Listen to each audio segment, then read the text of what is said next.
एक 11 साल का छोटा सा बच्चा जिसे फुटबॉल खेलना बेहद ही पसंद था, लेकिन फिर बीमारी की वजह से उस लड़के के फुटबॉल के करियर में रुकावट सी आ जाती है, क्योंकि उस बीमारी का इलाज करने के लिए उसके माता पिता के पास पैसे ही नहीं होते थे। और आज उसी लड़के की नेटवर्थ $650 मिलियन से भी ऊपर है। ये कहानी है फुटबॉल के गोट लियोनेल मेसी की। मेसी का जन्म 24 जून 1987 को रोजारियो अर्जेंटीना में हुआ था। वो एक मिडिल क्लास फैमिली से बिलोंग करते थे। उनके पापा एक स्टील फैक्ट्री में काम करते थे और माँ एक पार्ट टाइम जॉब करती थी। 4 साल की उम्र से ही फुटबॉल मेसी का पैशन बन चुका था। उनकी दादी उन्हें फुटबॉल खेलने के लिए काफी मोटिवेट करती थी और तब से उनका इंटरेस्ट फुटबॉल में और भी कहीं ज्यादा बढ़ने लगा था। मेसी की स्कूलिंग वैसे तो नॉर्मल थी, पर मेसी के लिए उनका क्लासरूम फुटबॉल का ग्राउंड ही होता था। मेसी ने सबसे पहले ग्रैंडोली क्लब में खेलना शुरू किया था, जिस क्लब में उनके पापा खुद कोचिंग करते थे। उसके बाद मेसी बेटर ट्रेनिंग के लिए 1995 में Newell's Old Boys youth academy join करते हैं और उस वक्त मेसी सिर्फ 8 साल के थे। इतनी छोटी सी उम्र से ही मेसी की फुटबॉल पे इतनी अच्छी कमांड थी कि अगर एक बार बॉल उनके पास आ गया तो सामने वाले प्लेयर को इतनी आसानी से मेसी से बॉल को छीनना पॉसिबल ही नहीं होता था। अब तक तो मेसी की ट्रेनिंग में सब कुछ ठीक ठाक सा चल रहा था, लेकिन फिर कुछ ऐसा होता है जो मेसी क्या शायद कोई भी स्पोर्ट्समैन नहीं चाहेगा। लियोनेल मेसी को हार्मोन डेफिशिएंसी की एक बीमारी हो जाती है और इस बीमारी का इलाज ठीक से ना किया जाए तो बॉडी की ग्रोथ ही रुक जाती है।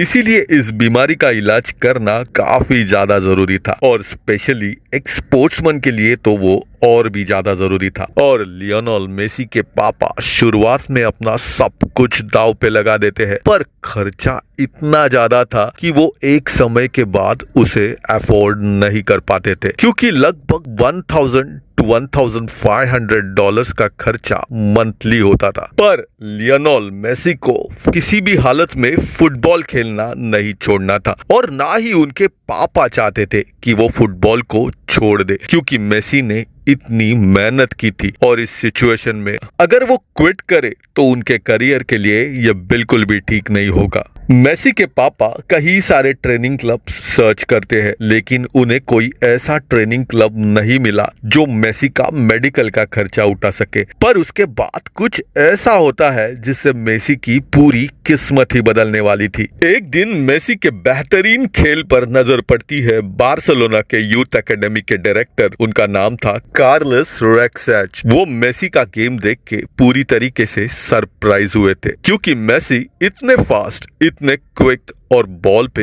पूरी तरीके से कंट्रोल था। और यही मेसी का गेम देख के कार्लोस काफी ज्यादा इंप्रेस हुए थे। पर मेसी की ट्रीटमेंट और क्लब ज्वाइन करने के लिए वो मेसी के सामने एक शर्त रखते हैं। शर्त ये होती है कि मेसी को बार्सिलोना शिफ्ट होना होगा। पर इस सब में सबसे बड़ी बात तो ये थी कि मेसी की ट्रीटमेंट का पूरा खर्चा उठाने को वो क्लब रेडी था।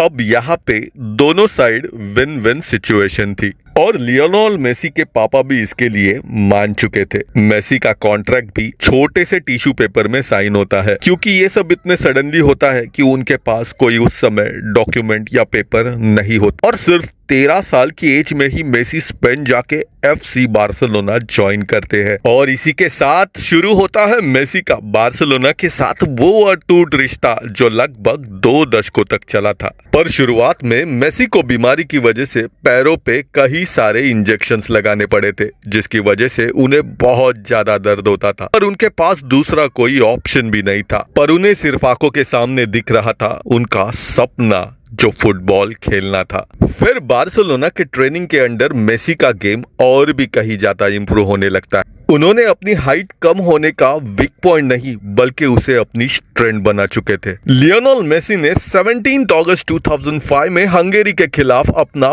पहला इंटरनेशनल मैच खेलना शुरू करते हैं। मेसी का खेल देख के मैराडोना, जो एक जमाने के अर्जेंटीना के स्टार फुटबॉलर हुआ करते थे, जिन्होंने अर्जेंटीना को 1986 वर्ल्ड कप जिताने में भी काफी बड़ा योगदान था, वो भी मेसी के फैन हो जाते हैं। इसी तरीके से मेसी कई सारे ऊंचाइयों को छूना शुरू करते हैं। 2012 में वो एक ही साल में 91 गोल्स करके एक वर्ल्ड रिकॉर्ड बना देते हैं। उस समय वो मिलर का 85 गोल्स का रिकॉर्ड तोड़ के Guinness book of world record में अपना नाम दर्ज करते हैं। लेकिन इतनी सफलता मिलने के बाद भी उन्हें अर्जेंटीना के फैंस के सामने कई सारे क्रिटिसिज्म का सामना करना पड़ रहा था। अर्जेंटीना के फैंस को ये लग रहा था कि मेसी सिर्फ और सिर्फ बार्सिलोना क्लब को जिता रहे हैं, क्योंकि उन्होंने खुद के देश यानी अर्जेंटीना के लिए अभी तक एक भी मेजर ट्रॉफी नहीं जीत पा रहे थे।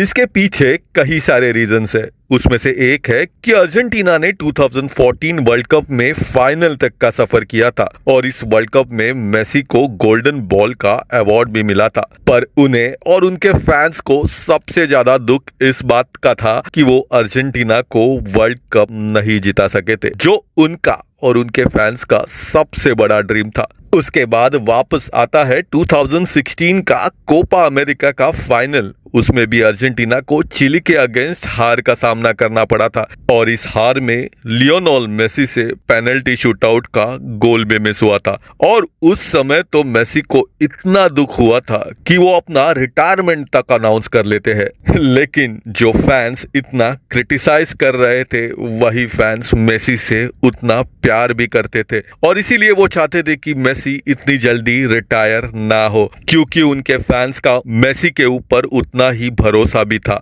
और मेसी ने एक इंटरव्यू में कहा भी था, फैंस का सपोर्ट देख के अपना डिसीजन वापस ले रहे हैं। कई सारे क्रिटिसिज्म के बावजूद मेसी कूल एंड काम रहे और अपनी इमेज को एकदम क्लीन रखा। मेसी ने 30 साल की उम्र में ही फुटबॉल की दुनिया में वो सब कुछ हासिल कर लिया था जो एक स्पोर्ट्समैन सिर्फ सपना देखता है। पर अभी तक उनका रियल ड्रीम पूरा होना बाकी था। वो किसी भी हाल में अर्जेंटीना को वर्ल्ड कप में जिताना चाहते थे। और फिर आता है मेसी के लाइफ में वो इमोशनल मोमेंट जिस मेसी को और उनके फैंस को बेसब्री से इंतजार था। वो साल था 2021 और 2022। इनफैक्ट अगर हम ऐसा कहे तो भी गलत नहीं होगा कि यही वो पल था जिसके लिए मेसी ने फुटबॉल खेलना शुरू किया था। 2021 में अर्जेंटीना कोपा अमेरिका जीत जाती है और फिर 2022 में वर्ल्ड कप की ट्रॉफी लिफ्ट करके मेसी ने पूरी दुनिया को ये बता दिया था कि वो नेशनल टीम के लिए भी कप जिता सकते हैं। और उसके बाद वापस 2024 में अर्जेंटीना जीतती है कोपा अमेरिका कप। और अब मेसी खुद से ये कह सकते थे कि उनका करियर सिर्फ बार्सिलोना तक सीमित नहीं था। एक वक्त था जब मेसी को देश के लिए कप ना जीतने पे कई सारे क्रिटिसिज्म का सामना करना पड़ रहा था, पर मेसी ने अर्जेंटीना को वापस उन ऊंचाइयों तक पहुंचा दिया जो अर्जेंटीना बीच में कई दशकों तक मिस कर रही थी। और उसके बाद मेसी रियल में एक नेशनल हीरो बन चुके थे। उनके लाइफ के बीच में ही आए कितने सारे क्रिटिसिज्म के बावजूद मेसी ने हार्ड वर्क कंटिन्यू किया और ये प्रूव किया कि कंसिस्टेंसी और टैलेंट से सब कुछ जीता जा सकता है। लियोनेल मेसी की कहानी सिर्फ एक फुटबॉलर की कहानी नहीं है, ये है करेज, सैक्रिफाइस और ग्रेटनेस की कहानी। जो मेसी जैसे छोटा सा दिखने वाला लड़का बीमारी से बाहर आके वापस अपने टैलेंट और हार्डवर्क के दम पे उन्हीं पैरों पे वापस खड़ा होता है जिन पैरों पे उन्हें बचपन में ही इंजेक्शंस दिए गए थे। दोस्तों, आपको ये लियोनेल मेसी की कहानी कैसी लगी है हमें कमेंट में जरूर बताइएगा और वीडियो को लाइक और चैनल को सब्सक्राइब जरूर कीजिए।